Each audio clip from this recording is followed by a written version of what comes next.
Hi guys, welcome back to Wait Let's Talk It Out with your host Tommy Baby Cakes and Lady George, where we talk and you listen. Third episode. I'm so happy to be here. Wow. And then we also have an amazing guest. The prolific. Okay. An amazing guest with us today. We're so excited to have you, Eddie. Thank you. Eddie, The power of excited. third, so it's Super also an excited. honor to be on the third Yeah. I know, episode right? as well. Yes, Yeah. yes. Great things happen in threes. Great things. I was just telling Eddie that now it feels so real. Yeah, now it feels real. Having Eddie now. It's like, Okay, yes, now we're doing this.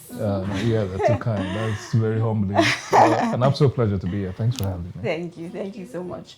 So as you guys know, I'm sure you guys know, but if you don't know, Eddie is a media personality into marketing, communication, sales, PR, and brand development. Anything else you'd like to add? Because it's very, very small shots. Yeah, I wear a lot of hats. I'm guilty of the mindset. I believe the human mind is capable of doing a lot of different things. So my primary discipline is in marketing communications and PR, which is what I'm heavily invested in. I've done for the last 15 years. But I started out my journey as a banker. Oh wow! Did that for 10 years. I was on TV for a while, which has been very, very impactful in the work that I do in PR. So I was on a reality show in 06. I did some modeling, did some acting. I've been in a few movies and TV shows. I MC events. Yeah, like You've gone far and wide, Eddie. No, we push, but yeah, for me that's how I find expression, creative expression, in trying different things. I try to make sure that whatever I'm curious about, I invest in it. So to be honest, yeah, wear a lot that's of something hats, you should but learn from as well. primarily I'm that PR guy. Now I take care of luxury brands and do a lot of brand consultancy and development as well. Yeah. oh, that's nice. Very, I like that luxury brand. I love that. I love how I said so now. don't just I'm no longer, it's just luxury. That's I like luxury that. I'm doing. I love that. So I love that. Thank you for for coming here. Thank you. The topic of the day is Understanding the man's view. So we have our guest here, so he'll talk to us on understanding men and talking to us a lot on their mental health and how it impacts them, so that we as women and even men can learn a few things and understand things better. So let's dive in. okay. So we're going to start like it's going to be a process. We're going to start with the first, which is when you get married. We want to understand where men are. Like for us, we're like, we're engaged, we're happy. And we're like, let's do this thing, For the man, what's he thinking? What's like the first thing on your mind before you propose and you even think about marriage, essentially? So first things first, I want to issue a disclaimer. I'm no authority on this. I'll speak from my experience and then some in-house secrets from, locker room talk that guys have. So the very first inspiration for us is that you really have to be financially stable. Yep. So in my journey, I don't know whether I swore for myself. I got out of a very terrible relationship that I was in for a very long time. Okay. And conversation leading to another, I kept on telling people, I'm not getting married till I was 35. God now heard me and switched it on. I said, okay, you're going to get married at 35. But that's when, Challenging me and showing and who I that's am. when, the planets aligned and, I met my wife and eventually got married. So being financially stable is very, very key. Important. Number two, and this is not very a popular opinion, but it's very real for men, it is a status symbol. Right. It's a price of admittance into certain clubs, whether it's politics, whether it's contracts, whether it's cultural spaces. Like our Eastern brothers, there are certain communities and meetings you can't be a part of if you are not married. So it's a rite of passage to say you've become a man. These are not emotional reasons. These are practical reasons, yeah. And then there's, of course, the very real reason for companionship and love. And so these are not hard facts. I think that particular reason is probably only like 40% of men can account to that as their motivation for marriage. The first two play a very serious role. Yes. And then there's that very intentional journey to find wife material. I know in this very balanced, equal and woke world where that's a tricky subject. But I tell people now that I think it's harder, like when I talk to my single friends, I think it's harder now to settle. Definitely. Of course, definitely. It is. Now there's so much on the plate. So much and people that's a whole different podcast, to be honest. Different. If we jump into it. No, we'll jump into it. Okay. But not here. Yeah. So moving on, let's... Yeah, for, like, we in an African setting, right? I know probably maybe in the Western world, some places it might be different.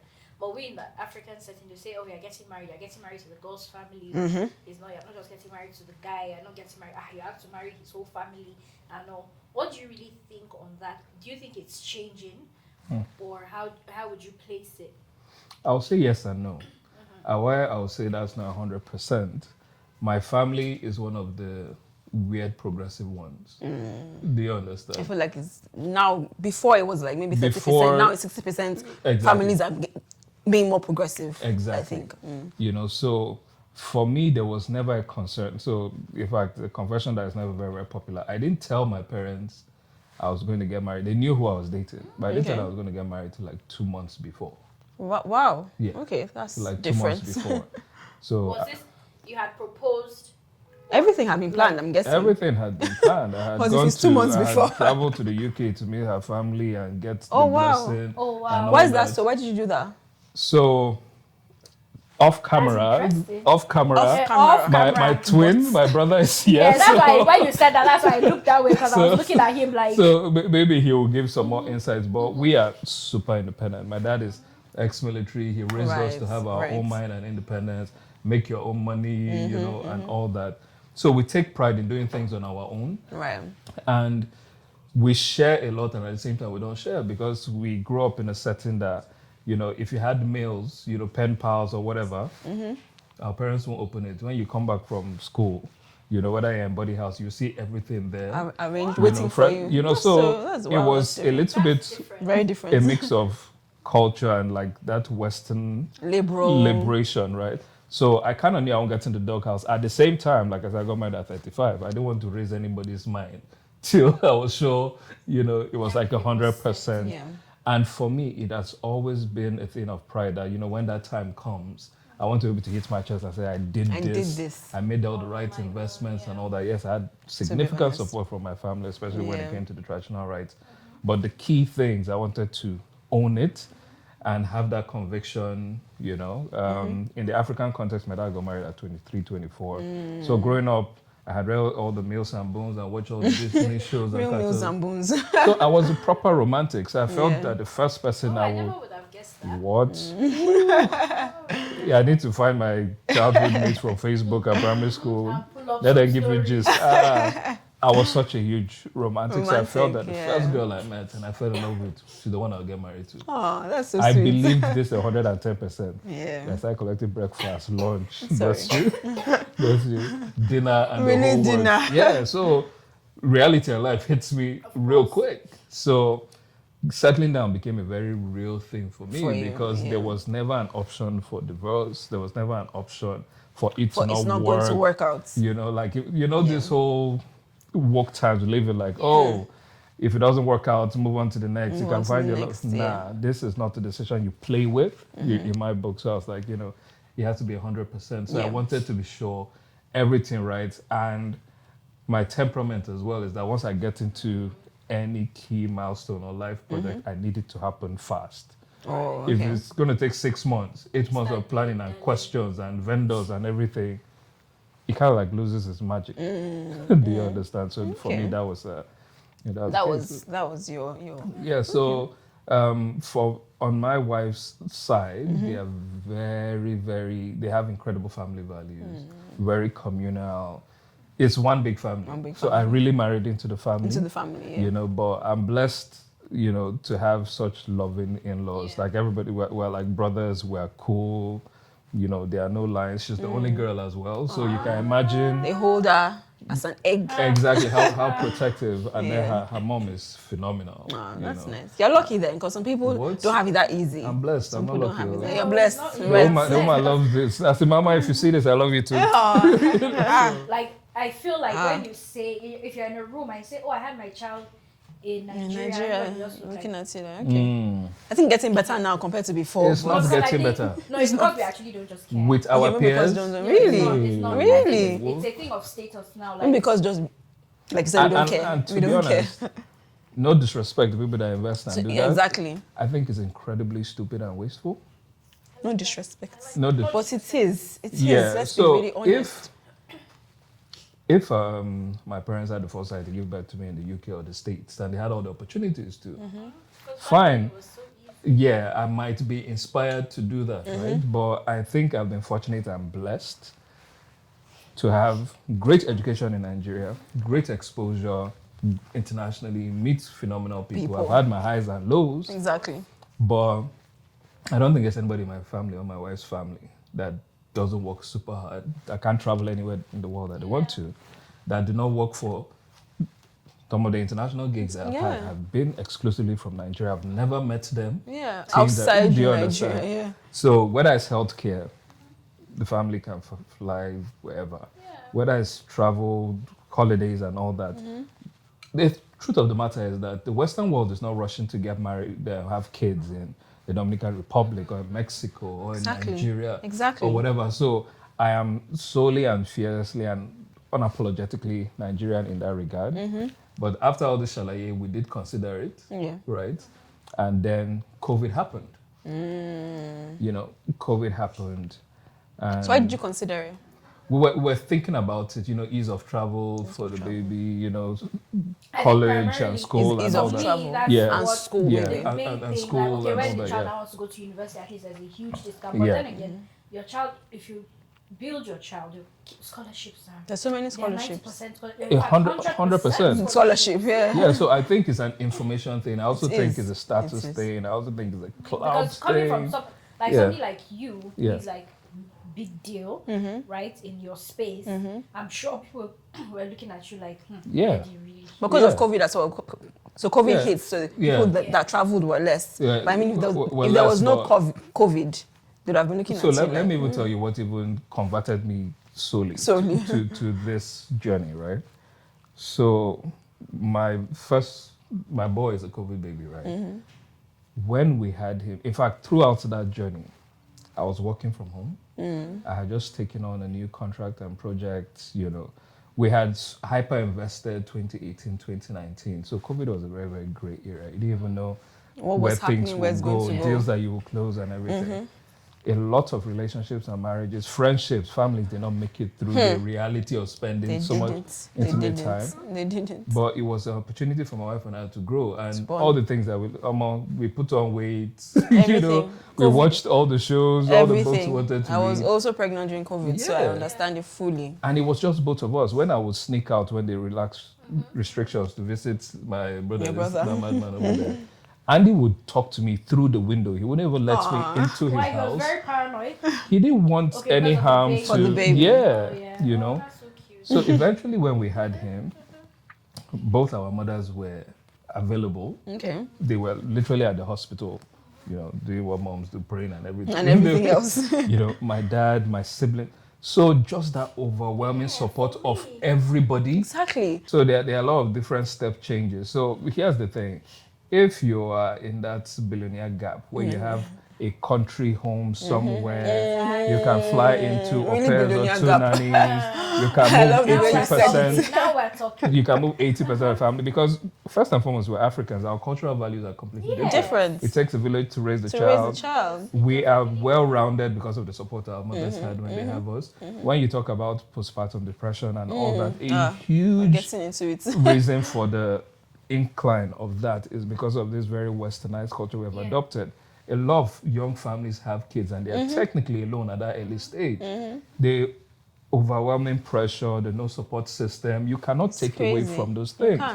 And the fact that you don't have one or two people or friends that you can be vulnerable with and have real conversations with at the early stages about your insecurities and challenges, it just makes it a little bit difficult. So on the forum that I'm in with a few friends, and these are people that have the capacity to do whatever. And most of the guys will say, some have had their kids outside this country as well. They'll say that, Shebina travel, school, we will stamp all the visas for them. We'll buy passports when we grow older. Do you understand? We'll buy passports. I mean, we're all doing well. By God's grace. By God's grace. And by the grace of God, it's all the way up from here on out. It's all the way up. So let's and then dream big. There was even another interesting conversation that happened to a dear friend of mine that was also my neighbor at the time. His wife had what you would call a difficult pregnancy. Very difficult. They had their kids in the States. he works for the government, Okay. right? And he had to travel. So there are a lot of scares. Oh, she's going to have the baby tomorrow. He will travel. He will come back. Because it's one of those jobs, and also uniform jobs. So you cannot just up and leave or take leave or paternity or whatever. So he was in an essential role. So he had to travel frequently. The third time that there was a early EDD scare and he went, they kept him at the airport. Like they literally arrested him to investigate why is a civil servant traveling? What are you moving? What are you moving around? What are all you the moving? information and details. He's a frequent flyer. You know, he has the long-term visa and everything. And it was just a lot of hassle. Here's the clincher, right? That relationship failed after he had the kid. So I don't even know if this is the family pressure or if it's just the man and the woman. Is it thing like the family says you must give abroad, give birth No, some abroad? families are like that. Yeah, Some some families are like that. Yeah, of course, you must send my daughter abroad. It's the standard. Yeah, and the man has to hustle for the money to There's send even my a daughter new abroad. wave now. There are some families that are like, you must relocate your whole family abroad. That is what is reigning now. This whole jackpot craze, right? I know young marriages are under incredible pressure, The financial where strain. in-laws are asking, you people need to leave the country, you people need to move and all that. Fam. It's Okay, crazy. no problem. You want us to do? Are you bringing the cash? Buy Yeah. us a house abroad.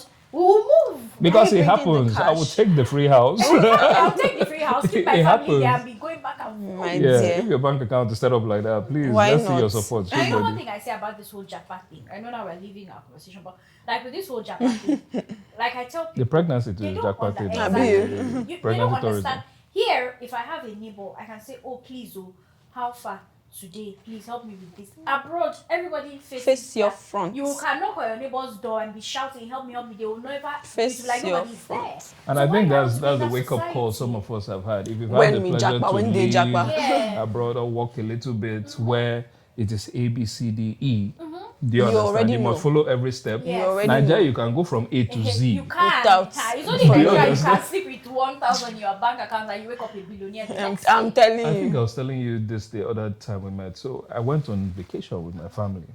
It was a trip. It wasn't a vacation. A Some trip. people on that trip were vacation like my son. A trip. Oh, But yeah. for my wife and I, You were on a we're trip. full on 9 to 5. Bruh, but here, whether you have a nanny or a relation or extended family, when EJ gets too much, his uncle Andy can come and send collect them. him You're and then like, we'll okay. breathe. Now it's time to go to your grandma.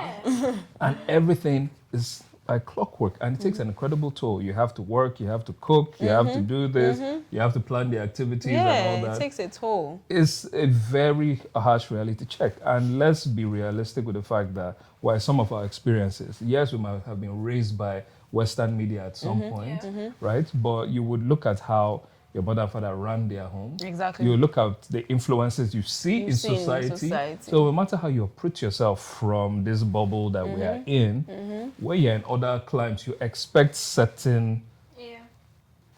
luxuries. And when you don't get that, that's when it becomes overwhelming. That's when you have mental health challenges. That's when the pressure Definitely. becomes ridiculous. Definitely. And we're not all built the same way. Yeah. I read somewhere that you don't judge people how they process their feelings and emotions. People cope differently. You know, so on paper it might look easy, but when faced When with you the reality, you know, so Yeah. So- yeah. You touched a bit on Omugo. Yeah. How was it for you? So, like in my culture, I meant to go to my mother's place. Yeah, so that's your Yeah. culture. That's funny because some cultures don't have that. You have to Yeah, I stay meant with your to go husband. like for like 3 months, and then my Oh, husband, really? I've heard that a my lot, husband yeah. is Igbo, and he was like, "Go, Go my where? wife, go where? For how long? Never." When he literally He'll just become a Like how? become a Never. bachelor again. So it was, He'll be chilling. it A manchelo. like, it A was ba- a it manchelo. was not even a conversation. He was just looking like, are these people jokers? Yeah, it's not You know, I want to practical. carry my wife to Yeah. where again for 3 And, months. and and funny I'll enough, come my and husband, see my her husband every day. was like, "Oh, you're going to your mom's place," and my mom was like, "No, No. that's not the tradition." And he was like, "Yeah, I thought that was normal tradition. You can stay with your mom, and you John was know." not having me to like. Really? It was not. It would remind me to add to something like that.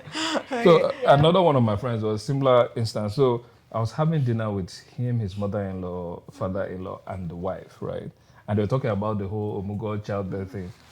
The mother now told her daughter that, here, you have to hire 2 nannies. One for me Yeah, exactly. and one for your the baby. Like, I'm too old to do that. Doing all that. Because she's a professional as well. She's raised Nowadays we have kids. glamours, not Yeah. grandmas, No, but but then, you know, my glamours. mom, Your my mom, mom is. she's in. She's in it. Hands-on. I love Hands-on. it. My mom is a I love it. People have to glamour. start begging her now. can you sit It's down? okay. Please, it's okay. Or you can go home Somebody now. knows her very well. You can go home now. My mother-in-law come back. pulled the number on Come back, me. she's like, nah. The whole Fit Farm journey, the second wave of Fit Farm journey that I'm on right now is Really? the direct impact of my Of mother-in-law. your mother-in-law. Fam, so I could eat once a day, snack on something, have a protein shake. I was eating 3 square meals. during No, the so she mobile. came over to the house. So did you then. have both She came mothers over. or just? Yeah, intermittently, but my mother-in-law, my wife's mother was, around literally for 3 months or so. I don't even know how she managed to get time off work, but it was a godsend because the first month, because we had to wait for COVID to clear up, we also needed to wait for like an all clear from the hospital and all that. So, she joined us for 3 months. So the first month, it was me, my wife. I'm a terrible insomniac, so I'll stay up all night, do the feeding and changes and all that, and then she had to sleep. So we had that month. So when she came, it was like a godsend. 3 months, she was super amazing. So after 3 months, of course, real life kicked in. You have to pay some bills. So the commercial break was over. So my mother-in-law left. Now, this is the crazy thing that happened. So we have really glorified the luxuries of being able to raise a family in Nigeria. The nanny that we had during COVID, that was with us for a long time before we even had the baby. I think she was with us for about a year. Oh, okay. Went on the beautiful Christmas holiday that they never come back But from. why did she do that? So so we sad. bought hampers for her. So I was shopping obsessively before my son came. So some of the toys and boxes That's what I wanted and to things touch on. that Buy he had. Trendy gadgets. Yeah, because Like, at the end of the day, we are still in connection with our inner child. So Yes, it's to for be honest, us. we're buying those toys for us. It's so for not us, for the really kids. and truly. So I had bought a lot of stuff. So anytime I buy stuff, I'll buy it because, she had, I think she had a kid back home or her sister had children. So I was always buying in twos. So we bought her a new phone, all these great things to make sure she was comfortable. We set up an apartment for her because we had an apartment on the You same are property. really nice. So. Everything. Decked out. TV, AC, Netflix and all that jazz. Just so that she had the comfort. She was obsessed. Comfortable. She was obsessed with all the Niger shows like African Magic. She had Everything all was that. there. And it didn't make any sense. Why did she didn't come back? She just Didn't come back. No, but what we've had this conversation several times.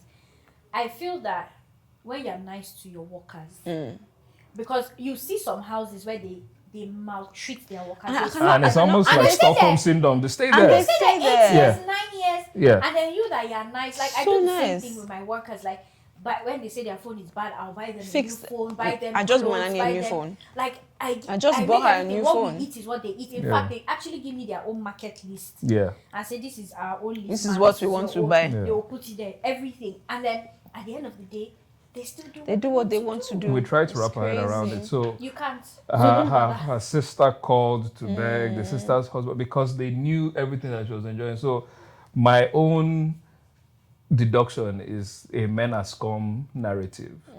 So she probably had one village boyfriend that was deceiving That was collecting all telling the her money and something. everything. And I understand, how difficult it could be. So I think that's what that whole tryst was about. But we also had our parents to talk to. Of course, my mom counseled us like, if it's not for you, that's probably better. Yeah. You don't want someone Don't so force it. unreliable to Stay with know, you. Yeah. So we're very lucky. After trying, we had some more help, but it was really, really difficult just Managing that. because once in the real world, yes, you have a kid, but as you're a man working in Nigeria, you are not the wokest or coolest dad in the world. Nobody cares about that in the office. Like, hey, your wife should take care of the child. Yes. We need you on call. need You you on cannot call, say yeah. you are doing hospital runs They or something. don't. They don't want or to hear all whatever. those things. It's like isn't your So wife there?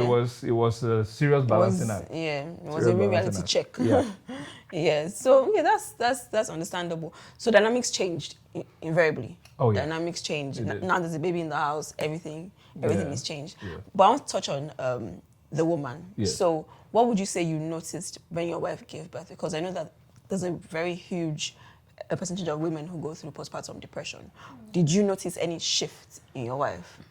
So in the early stages, I didn't. Yeah. Right. So my wife is super active. She's a social butterfly and all that. So I was very conscious of that fact, Yeah. and unfortunately with COVID, we couldn't have as much company and all Yeah. that. So we tried to create activities to make sure that she didn't feel that whole gap. The whole gap. Something else that is nobody really talks about is the changes that happen with the body and everything. So I knew there were insecurities. I knew there were those challenges. Things, yeah. I have to constantly tell her. So I never admitted that her nose got bigger. All those things happen. The whole complexion. All those physical changes. For me, she was beautiful through Just every step, and you have to keep on reinforcing that and then help as much as you can. But I knew it was difficult for her. But we just had, especially for the first 4 months, we had a lot of support from family. Andy was like mush, in EJ's hand. So he will come around, her brothers as well. So just, I think having that constant community from family was very, very distracting, for her. But to get back to the Lulu that I dated and got married, it took at least 2 years. I think. Do you understand? It took 2 years. Yeah. I think it takes at that least long. 2 So years. I actually You dealt with that as well, I know didn't when you? I had my first, my mom, she would keep telling me, check on her. Maybe she's having baby blues. Baby blues. And I'm like, what's baby blues? You didn't understand what that I was. didn't understand what that was. Till one time, George went for work in, I think, Calabar or so, and he calls me and I was like, I just heard on the radio, and oh my God, I think maybe this is what you're going through. Oh, I'm so sorry. And then we had a very long conversation about it. Then we now realized, okay, I probably had these issues. And you were internalizing it. Yeah, I had all the support and all, but I think it's just, like you said, you're dealing with, you can't go out when you want to. Your clothes don't fit how you want them to. Everything just changes. Meanwhile, that stupid man is running the streets. Exactly. And he's everywhere. You know that. But in my case, he I was think out there. But I think everything on my life. And we have to be out there. Yeah. But I think that men also have to, I think, also know the symptoms of what to watch out for. We are not the most emotionally brilliant creatures. Exactly. So I think it that's takes a lot of work. Yeah. There's a lot of advocacy and education that needs to happen. Yeah. For definitely. men. So, like you said about George, I also have. I'm kind of like stuck in the public space or public space eye. as well. A lot of the work I do, I am contractually bound to amplify. Yeah. Right. So beyond childbirth and going deeper into marriage, one of my friends now teases me, say, "Oh my God, you did post like say you still single."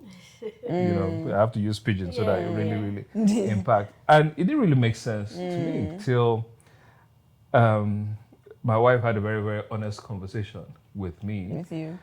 I was on a business trip, beautiful scenic resorts and everything.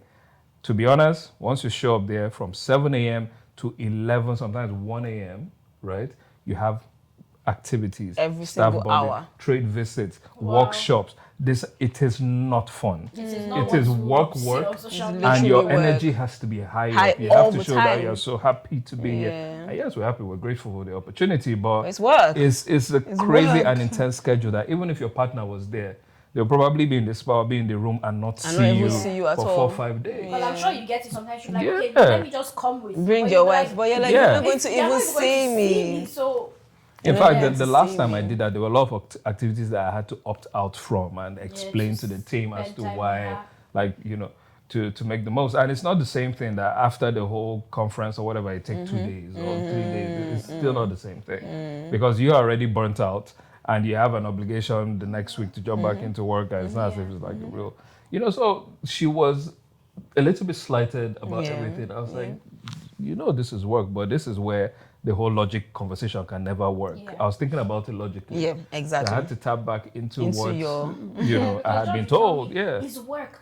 Stop looking at all these things. It's work at the end of the day. You can't understand it. Yeah, because I want him to see it from my point of view. You know what I've learned, and I was having that conversation with my brother earlier today.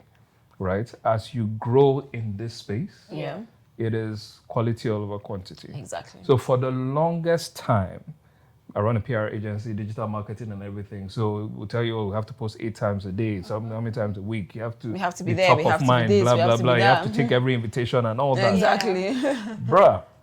You'll burn out. You'll burn out. Yeah. And then the obligations and responsibilities just get overwhelming. Now, I think on average, I maybe post like once every 3 weeks and I now realize that some of the content that I curate can wait.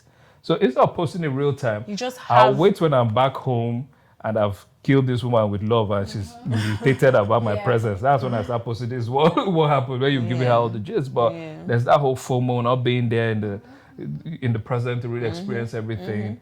And a lot of things can be misconstrued, and you just feel like a third party. You're looking from the outside in, so you have to realize that it feels some type of way. That's definitely. And she can have her girls trips and all that, and men will be indifferent, but it's a completely different journey for your partner. Definitely. Yeah. Okay. Nice. So, we've spoken about all this now. So let's touch a bit on marital conflict and all that. Like how you said, I'm sure we've all had. We're all married. We're all dealing with new people that we've never lived with. You know, and we have external forces, right? You have your guys that today maybe you might already be asleep on the couch, and they're like, Eddie, you have to be here. And you're raising a child. Your wife is already squeezing her face. Because she's tired for the whole day raising a child. And then you'll now be looking, how will I time this thing? How will I do? So how do you like being married, coming from like who you are as Eddie, and then being married and then handling like all these little external forces, your guys, balancing it out. Even raising a child, everything. Yeah. So, I heard this phrase recently that it is the woman's, especially when you have kids, the woman's responsibility to introduce the child to the world, right? And it's the man's responsibility to introduce the world to the child. So you nurture this baby, you bring him into the world, all his first experiences. It's usually the woman that kind of like champions that. But it's also the man's responsibility to have a true understanding of the world and societal impact and all these crazy things that happen in the world to guide the children through all that. So we have our roles and responsibilities to play. And I think subconsciously, I made a very, very clear, how I put things in boxes very, very early that, family comes first. Family comes first. So I am fortunate enough that I have friends that get it. In fact, there's a slang in our group. That's very important. Yeah, there's a slang in our group called pulling an Eddie. So it can ever be an event that I'm hosting or like a meeting or even I invite people out. When everything is going well, everybody's happy. I just disappear. Like, everybody's okay. I think it also comes with like maturity. Because I've noticed it in my own home as well. Like there's that maturity of leaving some things out. Like I must not honor this invitation. I'll explain, and all that. So and there's men are also very, very communal. You need to be part of that boys club. So there's always that fear that if you're out of it, then you get FOMO. You get FOMO here because there are opportunities, business opportunities come up. Deals might be in the pipeline. This happens over drinks, just careless conversation, watching football. Little things. Really so it's a delicate balance, right? But like I said, you have to find your tribe. And one of the first things that I did was that when I started being faced with these real challenges, I was like, I can't be alone in this. I had, let me say 2 out of the many. But I had 2 very close friends that we had kids literally in the same month. Your husband is one. Ibrahim Suleiman, the actor, Edamalo with Lillian, they had their kid, I think the day after mine. Then my brother-in-law had his kid the day after. So around the same time, you around the same time, I was like, dads. So whatever I'm collecting now, I'm sure they can deal with it as well. So it inspired us to create a group on WhatsApp called Dad's Chat. Because of course our schedules had changed. People we can't hang out as much or see, but we needed to keep that conversation and connection alive.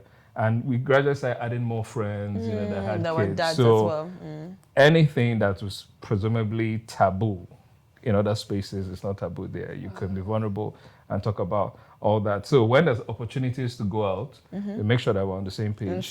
We'll put it on there. If we need to get exit permits from the wives, at least all of us are talking to our partners at the same time. Makes sense. And there's that, and there's that community. But it has its challenges because there are certain things you can't say no to. Whether it's professional obligations, whether it's family obligations, some things that are, off-site and off locations. And those are things that in terms of managing mental health and managing how the dynamics in relationship change.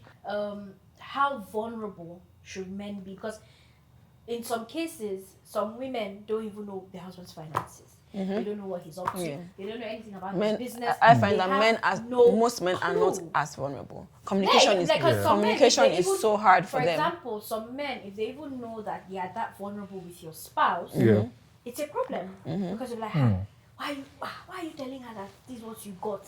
Why are you? And I'm just like, what kind of people are Different you guys schools of married thought. to? Yeah. Like, Yeah.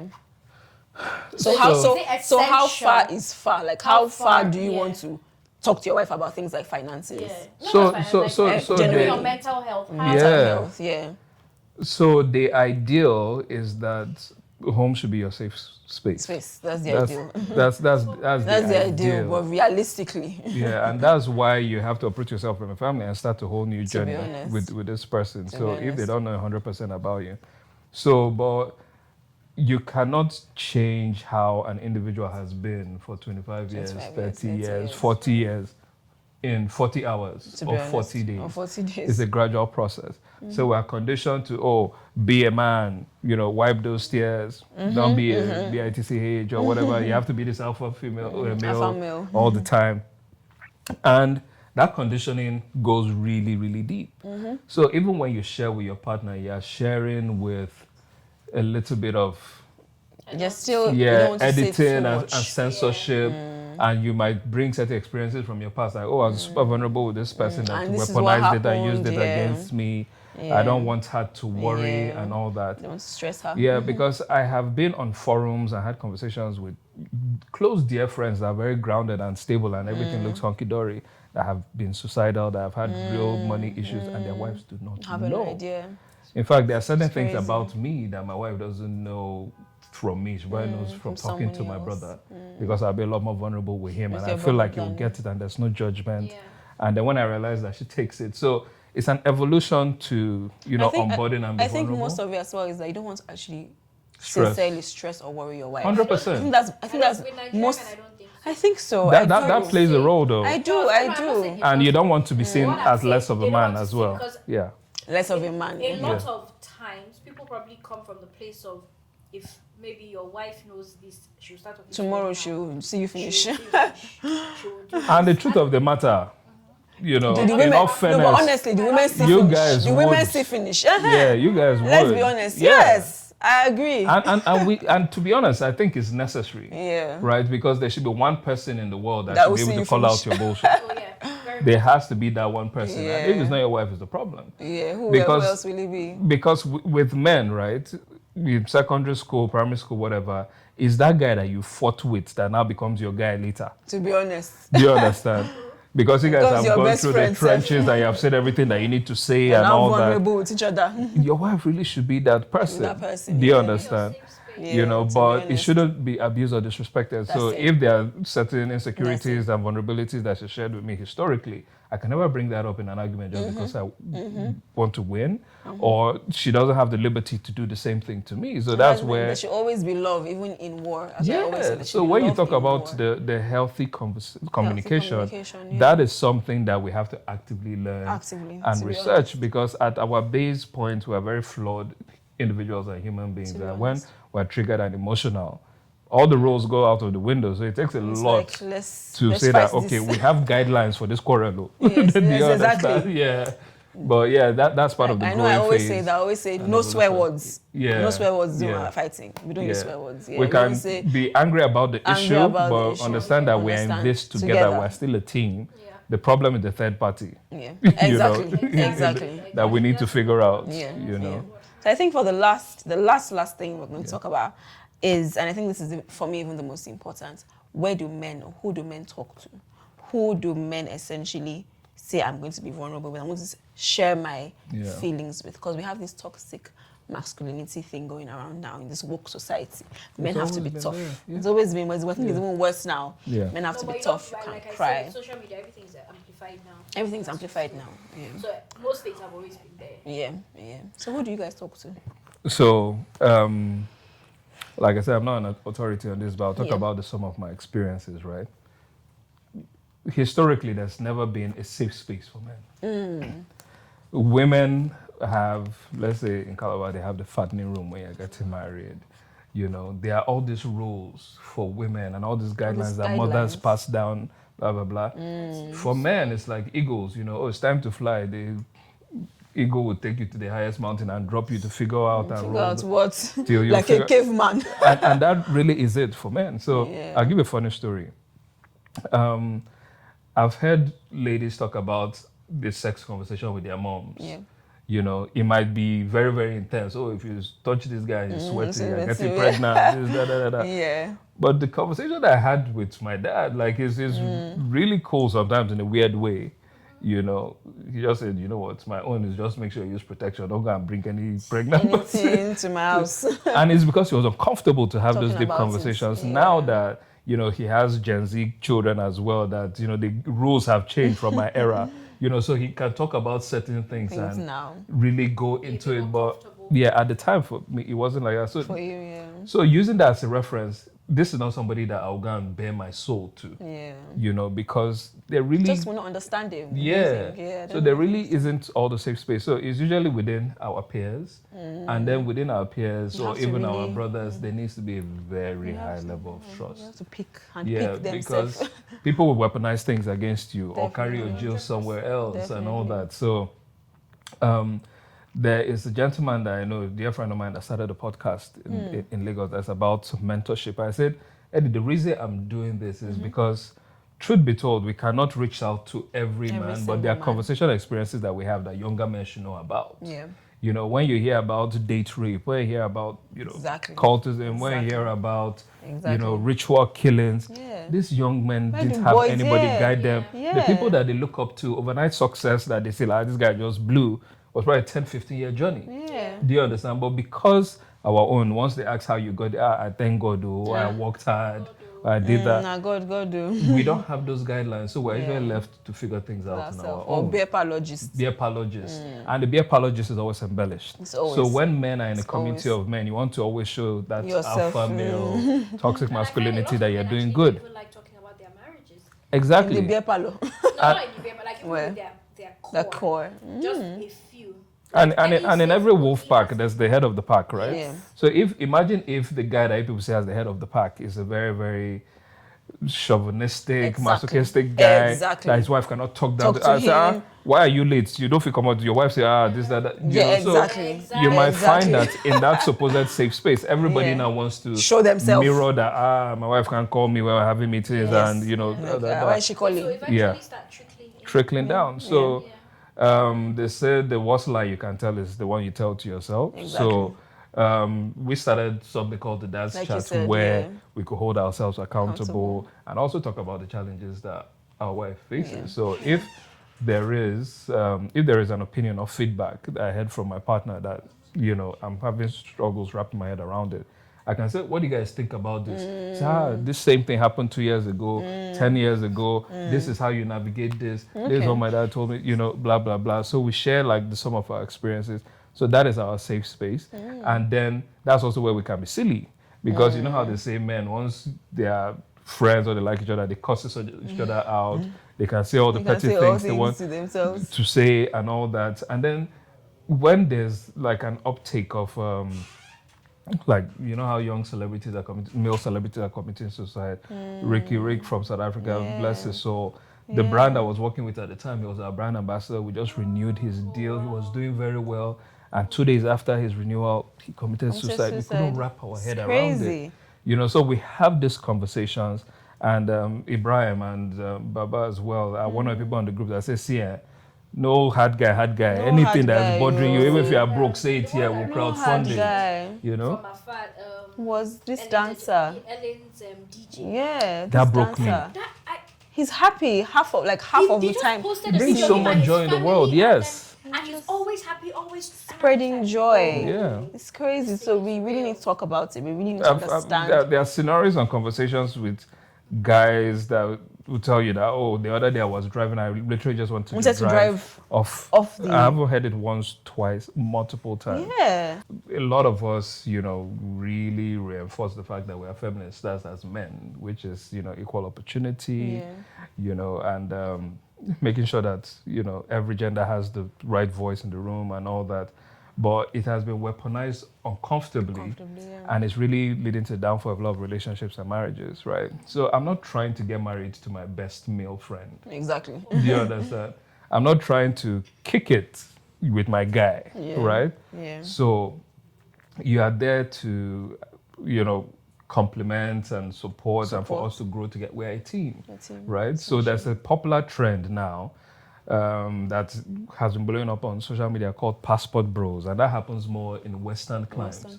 You know what these guys are doing? They're coming to Africa, they are going to Mexico, they are going to Thailand, right? To find wives. Yeah. Because, because, and this is what I'm learning, because in their Western communities, the women are black women are saying, I don't need a man for nothing. Yeah. I don't do this. I don't do that. Men ain't this. Men ain't that. And in those third world countries, the women are being more submissive. Yeah, and per se. like I said, we are some of our experiences, right? Yeah. Even from genealogy, like in our DNA, we have clearly cut rules. Yeah. The man is supposed to go out and chase down the animals and fight and all that. What men do well, women cannot do. And what women are capable of men can never wrap their head around. Like, say my wife give birth, like you guys are freaking superheroes, you people. Like, and then, so when she's working, she's raising the family, she's taking care of domestic staff, she's doing all these brilliant things. I was like, how did my mom used to sort out me and my crazy siblings, take us to school, go to work, pick us up, there was food ready, and we didn't feel any gap. So women are already incredibly powerful, right? So you don't have to reassert your power and position by being like a man, which is where people have taken and have lost, their femininity. And femininity in this case is maybe just being vulnerable, being caring, and really, I can't speak on being a woman, but really playing that role because there is a space for it, there's a position for it. When it now feels like you're in competition with your partner, your husband, you guys are no longer equals. Do you understand? It's now real friction. Two captains cannot steer a ship. In this our times, there's so much competition. There's so much competition. So in that dynamic, you guys need to articulate the roles and responsibilities. There's someone that I know that very early on, even down to the bills in the house, the wife that sat him down and said, you know what, anything kitchen, I have a business, I'm making money, I'll sort it out. Well, let me not hear him about rent or school fees we don't want to do that. Whatever. So you split it down the line. They have a great dynamic. So those honest and clear conversations need to be had. The man also needs to know that, he can be vulnerable and, you are there to support and lift him up the same way you expect him to meet onto his roles and responsibilities. So sometimes just being like that strong presence, moral compass of support is enough. All we need. Is enough. Really, Because if you can be that person to us, we don't need to have to find that support anywhere else outside. Preach. So anytime there are weaknesses in the relationship, because men, the inner child, emotional creatures, whatever solace and comfort you don't find in your safe space, it's easy to be lulled by all the wiles and noises outside, whether it's bad company, and all that. And you don't want to create that space. Yes, we both have a responsibility, but we have to be conscious of the fact that at the core of our beings, we're human, we're fallible. So do your part, I'll do my part. Okie dokes. It's been a ride. It's been a ride. Have loved speaking with you. You've given us all the gems. I've learned a lot as well. Learned a lot, haven't you? Off camera, I'll come and ask for yes, some more tips. definitely. We're here for you. Anytime. I'm super I think you're the right person for this topic. You did a great deal. Didn't shy away from the truth all our questions. I think that's how the society should be now. People should be outspoken, vulnerable, honest, and stop just putting up a facade. So Very true. So thank you again for coming. Thank you for having me. And remember, guys, you can always send us messages, send us mails, comments, reach out to us. All our handles will be somewhere in the screen, emails somewhere in the screen. So yes, thank you. Remember, we're not here to tell you how to live or how to act or what to do. To talk about it. Thank you, and see you in the next episode. Cheers.